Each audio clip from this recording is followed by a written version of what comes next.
خلیفہ اول حضرت ابو بکر صدیق رضی اللہ عنہ کی ذات گرامی پر ایک اعتراض یہ کیا جاتا ہے کہ رسول اکرم صلی اللہ علیہ وسلم کی جو قبر مبارک میں حیات مبارکہ ہے، جو اہل سنت والجماعت کا اجماعی عقیدہ ہے، صدیق اکبر اس کا انکار کرتے، تو تم اس کو اپنا اہل سنت والجماعت کا اجماعی عقیدہ بیان کرتے ہو، ابو بکر صدیق اس کا انکار کرتے ہیں، تو یا پھر تم اہل سنت نہیں ہو، یا الیاذ باللہ ابو بکر صدیق پر کیا فتویٰ لگاؤ گے؟ جواب ذہن نشین فرما لیں، لیکن پہلے وہ حدیث سنیں جس کی بنیاد پر یہ اعتراض کیا جاتا ہے۔ امام محمد بن اسماعیل بخاری رحمہ اللہ، وفات 256 ہجری، صحیح بخاری حدیث نمبر 1242۔ حضرت ام المومن امی عائشہ رضی اللہ تعالیٰ عنہ فرماتی ہیں رسول اکرم صلی اللہ علیہ وسلم فوت ہو گئے۔ صدیق اکبر رضی اللہ تعالیٰ عنہ اپنے گھر میں تھے، آپ کے دو گھر تھے، ایک گھر تھا مسجد نبی کے متصل، جس کے بارے میں حدیث میں آتا ہے صدو کل خوخۃ الا خوخۃ ابی بکر، ابو بکر وہ دروازہ کھلا رکھو، اور ایک آپ کا گھر تھا صدیق اکبر رضی اللہ تعالیٰ عنہ کا، وہ تھوڑے سے فاصلے پر تھا، اس جگہ کا نام تھا الصنح، سین نون اور ہا، مقام صنح پر۔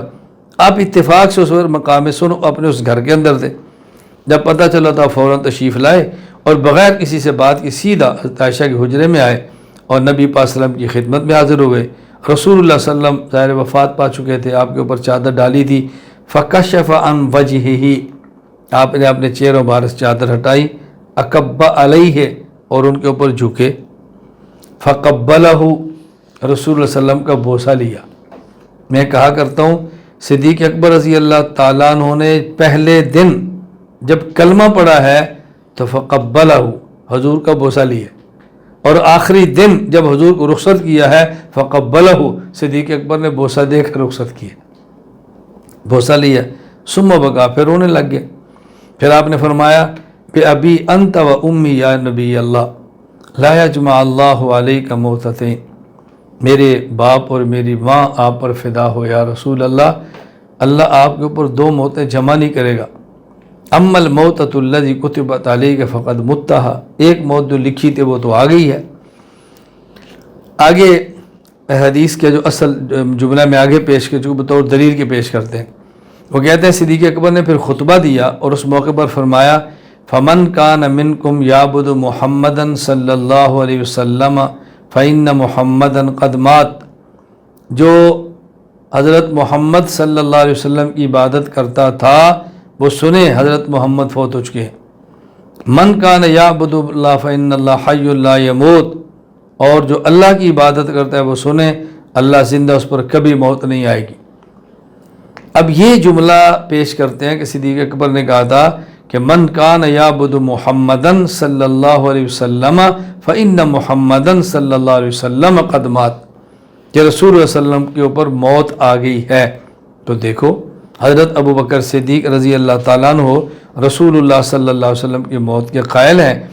اچھا، ایک اسی طرح دوسری حدیث صحیح بخاری میں ہے، حدیث نمبر 3667، حضرت امی عائشہ رضی اللہ تعالیٰ فرماتے ابو بکر تشریف لائے، رسول اللہ صلی اللہ علیہ وسلم کے چہرے مبارک سے آپ نے کپڑا اٹھایا، آپ کا بوسہ لیا اور پھر کہا بے ابی انت و امی طبت حیم و میتا، طبت حیم و میتا، کہ دیکھیں حضرت ابو بکر صدیق نے کہا میرے والد اور میری ماں آپ کے اوپر قربان ہو، آپ زندہ تھے تب بھی مبارک حیات تھی، آپ کی موت آئی ہے تب بھی مبارک حیات ہے۔ تو صدیق اکبر حضور کو پہلے حیّن مانتے تھے، اب میتن مان رہے ہیں، اور آپ کہہ رہے ہیں زندہ ہے، تو یہ امت کا اجماعی عقیدہ کیسے ہوا؟ جواب اچھی طرح ذہن نشین فرما لیں۔ ہم نے کہا دو باتیں الگ الگ ہیں، ایک ہے رسول اکرم صلی اللہ علیہ وسلم کا دنیا کی زندگی میں وفات پا جانا، ایک ہے رسول اللہ صلی اللہ علیہ وسلم کا وفات کے بعد قبر اطہر میں حیات پا جانا۔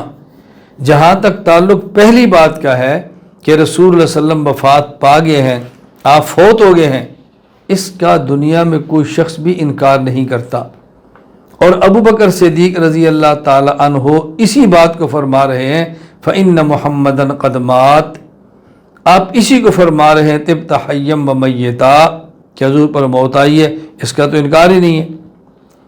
حضرت مولانا محمد قاسم نانوتوی رحمہ اللہ وفات 1297 ہجری، لطائف قاسمیہ، فرماتے ہیں حسب ہدایت کل نفس ذائقۃ الموت اور انک میت و انہم میتون۔ تمام انبیاء کرام علیہم السلام، خاص کر حضرت انعام صلی اللہ علیہ وسلم کی نسبت موت کا بھی اعتقاد ضرور ہے، اس کا تو کوئی انکار نہیں ہے۔ دوسری چیز، حضرت رسول اللہ صلی اللہ علیہ وسلم کا دنیا کی زندگی میں فوت ہو جانے کے بعد قبر اطہر میں زندہ ہونا، حیات النبی یعنی حیات النبی فی القبر صلی اللہ علیہ وسلم، حضرت صدیق اکبر رضی اللہ تعالیٰ عنہ اسی حیات کا اس حدیث پاک میں اعتراف اور اقرار فرما رہے ہیں، اس کو ثابت فرما رہے ہیں۔ آپ ذرا حدیث پاک سنیں، یہ جو حدیث پاک اعتراض کے اندر پڑھی ہے 2 حدیثیں، اس میں پہلی حدیث کیا ہے؟ فرماتے ہیں بی انت و امی یا نبی اللہ لا یجمع اللہ علیک موتتین، اللہ تعالیٰ آپ کے اوپر 2 موتیں جمع نہیں کرے گا۔ اما الموتۃ التی کتبت علیک فقد متہا، ایک موت جو آپ پر فرض تھی نا، وہ موت تو آپ کے اوپر آ گئی ہے۔ تو یہاں صدیق اکبر فرما رہے ہیں کہ 2 موتیں ہیں، ایک موت اللہ آپ کو چکھائے گا اور دوسری موت اللہ آپ کو نہیں چکھائے گا۔ تو صدیق اکبر ایک موت تو مان رہے ہیں دنیا والی، اور دوسری موت کی نفی کر رہے ہیں۔ وہ دوسری موت کون سی ہے جس کی نفی کر رہے ہیں؟ اسی کا نام تو حیات ہے، میں بتاتا ہوں۔ اور دوسری حدیث کیا ہے؟ فرماتے ہیں بے ابی انت و امی طبت حیم و میتا والذی نفسی بیدہ لا یذیقک اللہ الموتتین۔ دیکھیں یہاں الموتتین الف لام معرفہ کے ساتھ ہے، اللہ آپ کو 2 موتیں کبھی نہیں چکھائے گا۔ الموتتین، وہ 2 موتیں کون سی ہیں؟ آگے میں جواب دوں گا۔ الف لام لا معرفہ یعنی وہ 2 موتیں جس کو ہر کوئی جانتا ہے، معروف ہیں، غیر معروف نہیں ہیں۔ تو حضرت صدیق اکبر رضی اللہ تعالیٰ عنہ نے آپ کی دنیا کی موت کا اقرار کیا ہے اور حیات فی القبر کا اقرار کیا ہے، موت فی القبر کا انکار کیا ہے۔ اب پہلے اس پر حوالے سن لیں، میں اس کے بعد تھوڑی چلے پہلے بات سمجھ لیں تاکہ سمجھ آ جائے، الجھن و حوالہ میں سمجھنے میں۔ ہر انسان کو دنیا میں ایک تو موت آتی ہے، موت کے بعد انسان قبر میں جاتا ہے، پھر اس کی روح کو لٹا لیا جاتا ہے، روح کو لٹا لیا جاتا ہے، اور روح کو لٹانے کے بعد اس کو حیات ملتی ہے، سوال جواب ہوتا ہے، پھر اگر کافر ہے تو روح سجین میں، مومن ہے تو علیین میں۔ لیکن یہ ان کے لیے ہے جو نبی نہیں، جو نبی ہے اس کی روح کو نہیں اس کے جسم اطہر سے نکالا جاتا، اس کی روح کا تعلق اسی طرح برقرار رہتا ہے کہ جب انسان پر موت آتی ہے، اس کو غسل، کفن، دفن، جنازہ قبر میں دفن کر دیا گیا، اس کی روح کو لٹایا جاتا ہے، اس سے سوال جواب ہوتے ہیں، اس پر حیات ہوتی ہے، اس کے بعد پھر اس کے اوپر نیند طاری کی جاتی ہے، اس نیند کو موت کہتے ہیں۔ ایک موت جو دنیا میں آئی ہے اور قبر میں اعادہ روح کے بعد جس پر نیند طاری کی گئی ہے، اس نیند کو موت کہتے ہیں۔ انبیاء علیہ السلام کے علاوہ، چونکہ قبر میں پیغمبر کو جب حیات ملتی ہے تو اس کے بعد نبی پر موت نیند نہیں آتی، جس نیند کو موت کہتے ہیں۔ تو صدیق اکبر فرما رہے ہیں ایک موت وہ ہے جو دنیا میں آئی، اور ایک موت جو قبر میں ہے بصورت نیند آتی ہے، یہ اللہ آپ کو نہیں چکھائے گا، آپ کے اوپر یہ موت نہیں آئے گی۔ تو صدیق اکبر تو قبر والی موت کا انکار فرما رہے ہیں، اقرار تھوڑی فرما رہے ہیں۔ چنانچہ اس پر آپ حوالے ذہن میں رکھیں، علامہ حافظ ابو الفضل شہاب الدین احمد بن علی بن حجر عسقلانی رحمہ اللہ وفات 852 ہجری، فتح الباری حدیث نمبر 3667 کتاب لکھتے ہیں، فرماتے ہیں وَأَحْسَنُ مِنْ هَذَا الْجَوَابِ أَنْ يُقَالَ إِنَّ حَيَاتَهُ صلی اللہ علیہ وسلم فی القبر لا يَعْقِبُهَا مَوْتًا، پیغمبر کو جو قبر میں حیات ملتی ہے اس کے بعد موت نہیں آتی، بل یستمر حیا، بلکہ ہمیشہ زندہ رہتے ہیں، بل انبیاء احیان فی قبورہم، انبیاء اپنی قبروں میں زندہ ہے۔ کہتے ہیں بلعل ھذا ھو الحکمت فی تعریف الموتتین، یہ وہ حکمت ہے شاید کہ صدیق اکبر نے تثنیہ الموتتین الف لام کے ساتھ ذکر کیا، لا یذیقک اللہ الموتتین، وہ کون سی ہے؟ المعروفتین المشہورتین الواقعتین لکل احد غیر الانبیاء۔ میں نے کہا جو نیند آتی ہے اور اس کو موت کہا جاتا ہے، نبی پر وہ نہیں آتی۔ میں نے مستقل اس پر گفتگو کی ہے، میں سمجھانے کے لیے کہہ رہا ہوں تاکہ الجھن نہ ہو۔ قرآن کریم میں ہے جب قیامت کو کافر اٹھے گا تو کہے گا یا ویلنا من بعثنا من مرقدنا، تو مرقد تو سونے کی جگہ کو کہتے ہیں، ہمیں کس نے سونے کی جگہ سے اٹھا دیا، اسی سونے کا نام نیند ہے۔ حدیث پاک میں جب پوچھا جاتا ہے تیرا رب کون ہے، تیرا نبی کون ہے، تیرا دین کیا ہے، وہ کہتا ہے ربی اللہ نبی محمد صلی اللہ علیہ وسلم، دینی الاسلام۔ فرشتہ کہتا ہے نم کا نومت العروس، آج دلہن کی طرح سو جاؤ۔ تو یہ جو سونا ہے جس کو موت کہا جاتا ہے، یہ نبی پر نہیں آتی۔ اسی طرح حافظ بدر الدین محمود بن احمد بن موسیٰ العینی رحمہ اللہ، وفات 855 ہجری، عمدۃ القاری کتاب فضائل صحابہ، کہتے ہیں لا یذیقک اللہ الموتتین بضم الیا من اذاقہ واراد بالموتتین الموت فی الدنیا والموت فی القبر۔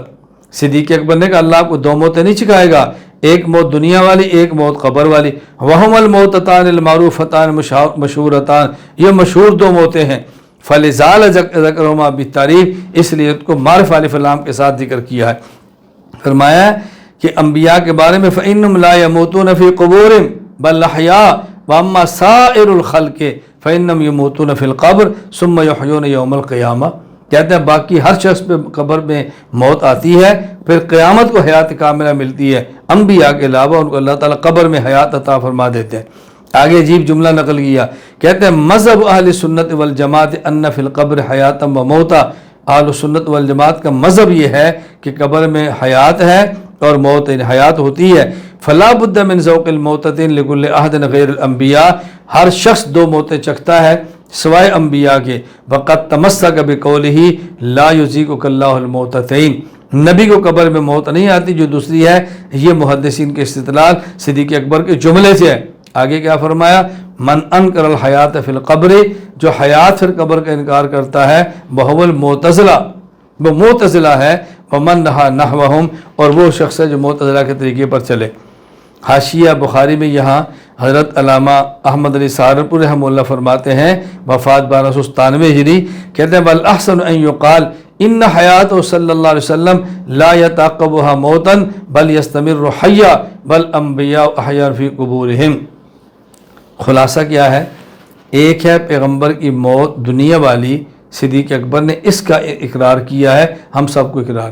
ایک ہے حیات قبر والی، اس کا صدیق نے اعتراف کیا ہے، قبر والی موت کا انکار کیا ہے، تو صدیق اکبر حیات فی القبر کے قائل ہیں اور موت فی القبر کے منکر۔